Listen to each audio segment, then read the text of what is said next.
Hey everybody, T.O. from Art Geek Teaching. Today we're going to look at part 2 of pouring resin over a water slide decal coming up. Okay, I have here a way to put a board over the top of this after the resin is poured to keep the dust off. I have some bling by Just Resin. This is ruby. I have cobalt diamond blue from Black Diamond. It's really dark in here, you probably can't see it. I have a couple cups to put those into. I have my stir stick. Everything is level.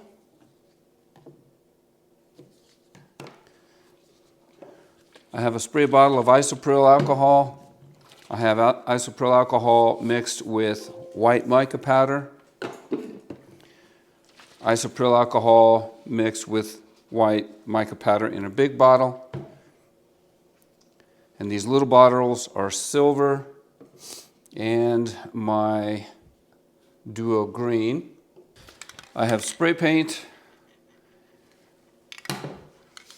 purple and gold. And then I have my torches. Okay, so I'm just going to go ahead and mix up 24 ounces of art resin. I'm using art resin today, and so I'll mix up 25 ounces, and that should be plenty to do this. All right, we're going to use 12 ounces. Make sure I know which one is my 12-ounce line. And in this case, I'm going to pour in the lightest. Many times I pour in the heaviest or the thickest, but we're going to do it the other way around. I talked to some of my friends and they swear that it is more accurate the other way. So in other words, we are pouring the lightest or the least thick in first, and then the heavier goes through it and pushes everything up so you can get a better reading, as opposed to the thicker stuff sticking to the sides. So we'll try it. I've never had any problems the other way.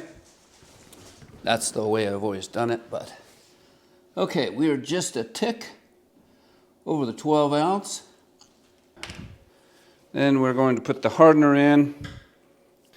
If I have any more than 1 quart, or actually 24 ounces, which fills this cup, and I go to a bigger cup, then I no longer use a stir stick to mix. I just use the drill. So if I'm mixing with a stir stick, I want to make sure that I'm getting all the sides and the bottom. Come back when this has been 3 minutes, and actually I'm going to let it set about 10 minutes before I use it. Okay, this has been set in just a few minutes. While I'm waiting for it, I'm going to just put a little bit of isopropyl alcohol into these cups so I can make a paste with my mica powders. I may not even use these on the board, we'll see.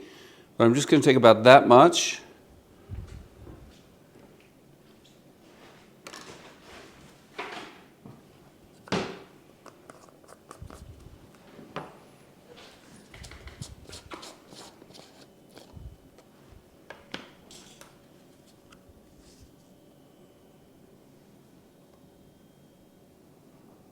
This one I'm going to use a little bit more, it's not quite as fine.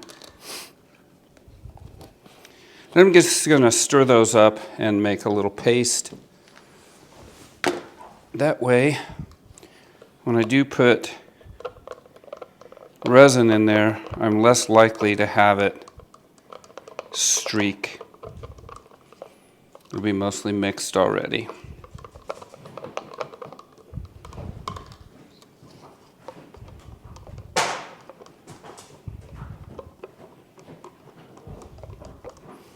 Okay. I don't think you can see that.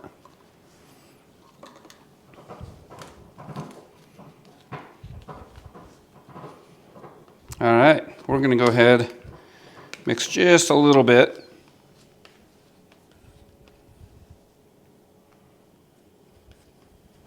It's enough to float the resin, the mica, but not enough to change the color.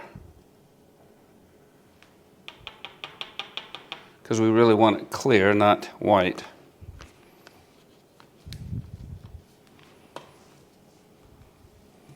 Okay, just going to stir that in.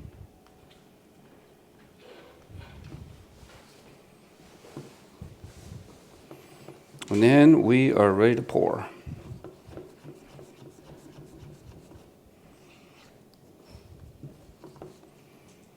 All right. I'm going to add a little bit to each one of these, just a hair. Like I said, I'm not even sure we're going to use them, but we'll have it if we do.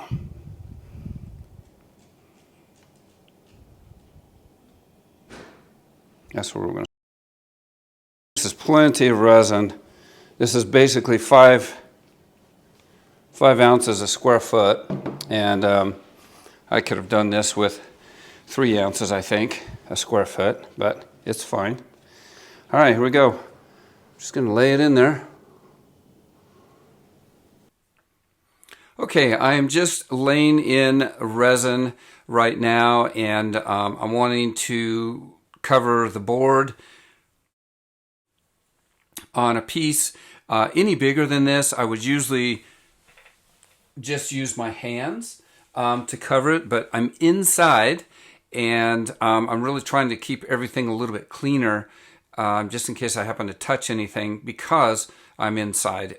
It's really cold outside, 13 to 14 degrees, and I didn't have the studio warmed up. I didn't want to wait, and so I just brought everything inside, which is really kind of a pain in the tail, but it's one way I can keep on working, getting it done. So yeah, I'm just using a 16th by 16th V-notch trowel. That red one, that's what that was.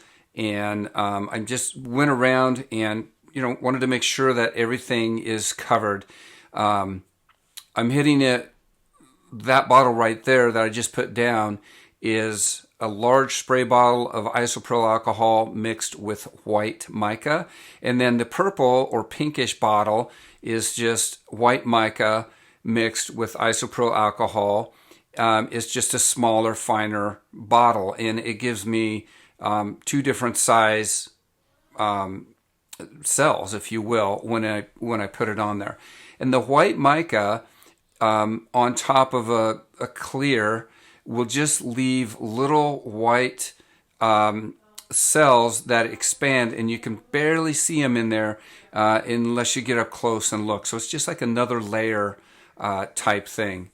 So I used my torch just like normal. That was the first time I think I torched it, just to get the first set of bubbles out. Here I put some purple spray paint in the corner, and then I hit it with plain isopropyl alcohol to start with. Now I'm going to come back, or at least I think I come back in here, and I spray it with, yeah, there it is, a white mica mixed with isopropyl alcohol.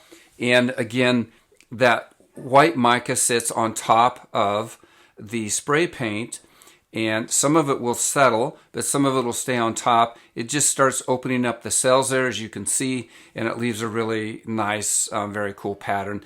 Now, in the back corner there, I am hitting it with some gold spray paint, and I'll go back and do the same thing. I will put some isopropyl alcohol on it and start those cells to expand. And they'll continue to move all the way throughout until this thing is cured.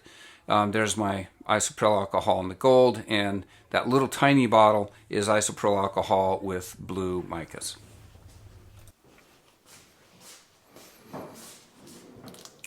Okay, not quite 24 hours.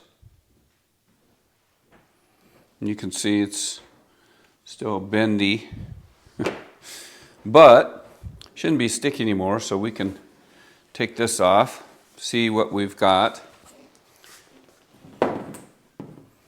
And And I can clean up my kitchen so we have our table back.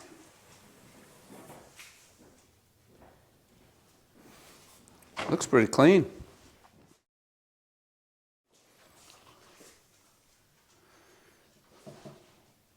I've got some drips on the very bottom. That'll take off in probably just a couple hours before it gets hard. But I think it is really clean. I don't see any dirt or hairs.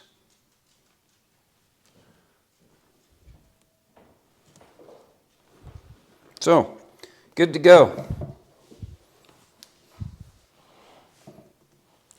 I'll clean up, put it in the frame, and call it good. Okay, I did notice one or two dimples as I pulled the image out, and one of them we could see when we're looking across the side of it. As I'm looking here, it does look very clean. You can see the decorative foil underneath there as I move it, which I really like the effect of that. It's very cool. The gold paint and the purple paint worked well. I like the way that they blended into my decal and the color underneath. So I think all that worked like I wanted to. You did not see me put the stripes, or the drips rather, from the flower and from the hummingbird. And what I did was I just waited for about an hour and a half until the resin was pretty well set up, and I just took a little bit on a stick and drug it through there, a popsicle stick. And so the dimples, the big dimples that we could barely see, were actually probably from the change in temperature. I poured this, late at night, which you should not do, but I poured it late at night, and of course at nighttime the temperature drops even in the house, and I'm pretty sure that's where the one or two dimples I have in there came from. Now up close here you can see the texture that I actually really like from the decal, and there's kind of a patterned, I don't even know how to describe it, a wedge texture maybe that came from the decal, and then the more like, I don't know, the rougher texture is actually from the deco foil as well. So I really like the way that those two combined work, and so for me this was a great test. I like it. I'm going to be doing more work like this. So thank you for joining me. Have a great day.